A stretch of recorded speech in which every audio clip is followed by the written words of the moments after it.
Steve, it is a pleasure and an honour to chat with you today about thank House you. of the Dragon Season 3. Right back at you. The Battle of the Gullet, because Season 3 dives right into it. Your character is central to this. This is such a huge moment for fans. We've had 2 seasons leading up to it. How did you handle the pressure of living up to the expectations for this? Well, you know, the interesting thing, I've been asked this before, is that you don't handle it. You just don't, you ignore it. Because there are too many things about this job and about this show that are beyond my control. So all you can do is try and do the best you can with with the material that you have. So I knew, after having discussions with Lonnie, our director, and with Ryan, our showrunner, going through all of the pre-visuals that they showed us, looking at all the models and seeing the sets that they built, that it was going to be half the work is already done because these guys are so good at what they do.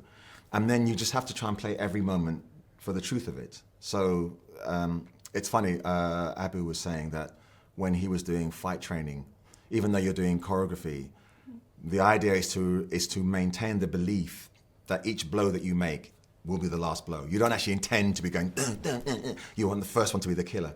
And so to play that, and that hopefully brings your audience along with you.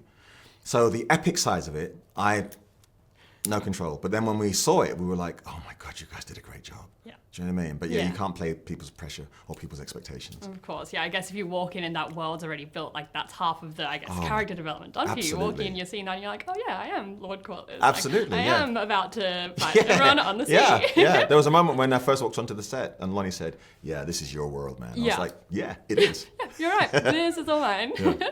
And then I wanted to talk about grief and how I guess it fundamentally changes a person. Because Lord Corlys, of course, lost his wife in season 2. Rhaenys was, I guess, his peace. She was his North Star. She was his everything. Absolutely. How do you think fans are going to react seeing the path that he chooses to take, having lost her now in season 3? Well, I hope that they'll understand and like it, because I think it's a positive journey for him. I often say, well, and I certainly thought this when I read it, that scene with Alan pre-battle in the cabin is seismic for Corlys, because there you see him apologize for the neglect.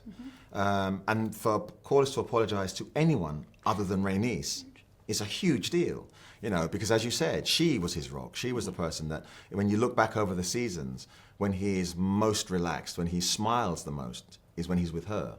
And so now he's bereft of having her. And so his journey then is, partly because of what she said to him, is, you know, these are your kids and you need to recognize them, is that he has to now try and forge a link with them and try and give what he can to set them up securely. And so I think that what we see through this season is him trying to come to terms with that and trying to be the father that he never was. Yeah. And with making amends with his illegitimate children, how much of that do you think is him, I guess, trying to fill the void of not only having lost Rhaenys, but also their 2 children? I think that's a huge amount. I think one of the things that we discussed when we were first starting the show was about how important, not just legacy, but family generally is to him. And now, of course, he doesn't seem to have any family. He offered the I don't know what the word is, airship, I don't know what you call it. Something like that. To his granddaughter, right? And Baylor sort of went, no, it's not me. So he's like, where do I turn? But of course, he's got self-made right there, this kid, who is just like he was, who's very independent, has brought up himself and his brother by himself. And Corlys sees him in Alan. So yes, he wants to create another family around him. It will never take the place of his love for his wife. But yeah, that idea of no man is an island, I think is kind of where Corlys is at, I think. Yeah, he's now looking like where he can, I guess, build that foundation now that he's lost it. Absolutely. Yeah. And then on a lighter note, your character is legendary on the seas. Arguably, he has one of the coolest nicknames in Westeros. But how often do you find yourself looking at the Targaryens, riding their dragons, wishing you could get in on that action? You know, when we first started, I was doing that every day. You know, people like Emma and Matt would sort of go, yeah, we had to do some dragon riding. I'm like, don't be so blasé about it. It's fantastic. But having now done the battle and spoken to all of the dragon riders, Clinton, Bethany, Phoebe, all of them, it doesn't seem as much fun. as I imagined. They're sitting on some kind of saddle, being swung around by the crew, and having a fan blow in their faces, and then having a director sort of going, bank, dive, whatever. I'm just like, oh, that doesn't sound like fun. Doesn't sound that exciting. No, C's way cooler. Yeah. And then the reviews for season 3 are rolling in. People are saying it is the best season yet. Oh, wow. I was wondering, what do you think sets season 3 apart from seasons 1 and 2? Ooh, good question. I think it's a really good mix of all-out action, along with the political intrigue that we have, and there's an emotional journey. Because season 1 was I like all the seasons, but season 1 was we're introducing people, and we had that big shift. So just as you got used to Millie and Emily, suddenly you then have Olivia and Emma. So that may have been a thing. And then season 2 is the reason why I like season 2 is because we have a realm that's about to go to war. But season 2, for all of it, people are going, no, we don't want to go to war, because once you go to war, you can't come back. So you should try and do everything you can not to fight, which is why I like it. I think it's a very responsible way that people would behave. And there was still that intrigue and stuff and so on. Now, season 3, of course, is like, well, we tried everything, now we have to fight.